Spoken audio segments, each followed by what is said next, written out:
Terima kasih Anda masih bersama kami di Rumah Pemilu Saudara. Komisi Pemilihan Umum Republik Indonesia melantik anggota kelompok penyelenggara pemungutan suara seluruh Indonesia secara serentak.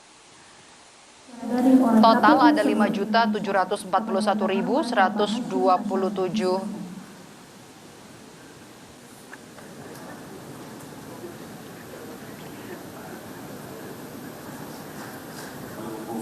Total ada 5.741.127 anggota KPPS yang dilantik pada hari ini, Kamis 25 Januari 2024. Selain melantik, KPU RI juga memberikan bimbingan mengenai teknis pemungutan suara. Di acara yang sama, KPU RI juga mengumumkan aksi penanaman bibit pohon di 71.000 lokasi pelantikan anggota KPPS di seluruh Indonesia. Anggota penyelenggara terbanyak akan diterima secara daring oleh KPU seluruh Indonesia. Kepada yang terhormat Bapak Hashim Asyari, disilakan.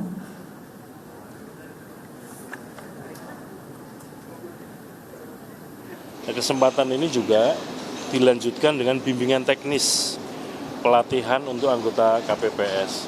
Setiap TPS, tempat pemungutan suara, itu akan dilaksanakan atau diselenggarakan oleh 7 orang anggota KPPS.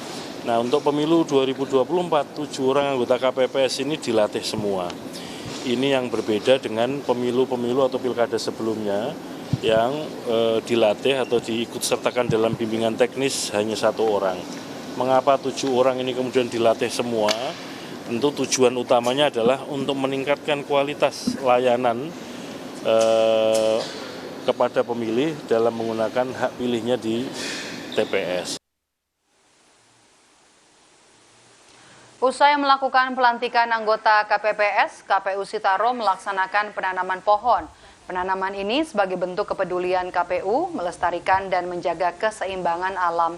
Penanaman pohon juga dilakukan sebagai upaya mengembalikan hasil pemanfaatan alam berupa kertas dari pohon-pohon yang diolah menjadi logistik pemilu 2024. Nanti kita tuh naik kemarin, dekat Pak.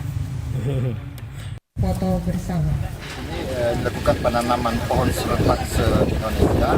Jadi semua KPPS sebelum dilaksanakan pelantikan oleh teman-teman KPPS, mereka diwajibkan untuk membawa pohon untuk dilakukan penanaman di tempat masing-masing. Nah, maksud dari penanaman pohon ini adalah karena di saat ini kan KPU sudah selesai untuk pencetakan logistik, khususnya untuk yang berbahan baku kertas. Komisi Pemilihan Umum Banjarbaru mencatat kekurangan sekitar 10.000 surat suara. Kekurangan disebabkan akibat surat suara rusak, sobek, dan jumlahnya yang kurang. Setelah dilakukan proses sortir, KPU Banjarbaru melaporkan sekitar 10.000 surat suara yang kurang kepada KPU Provinsi Kalimantan Selatan. Kekurangan surat suara disebabkan 2 hal, yakni karena surat suara memang tidak sesuai dengan jumlah yang tertera dalam kotak, dan surat suara yang rusak karena sobek atau terkena bercak tinta. KPU Banjarbaru telah melaporkan kekurangan surat suara kepada Komisi Pemilihan Umum Provinsi pada 20 Januari kemarin dan menunggu surat suara yang baru dari KPU Pusat sebelum akhir Januari 2024. Kami menunggu dari KPU Provinsi karena KPU Provinsi yang menghubungi penyedia surat suara tersebut di Temprina ya.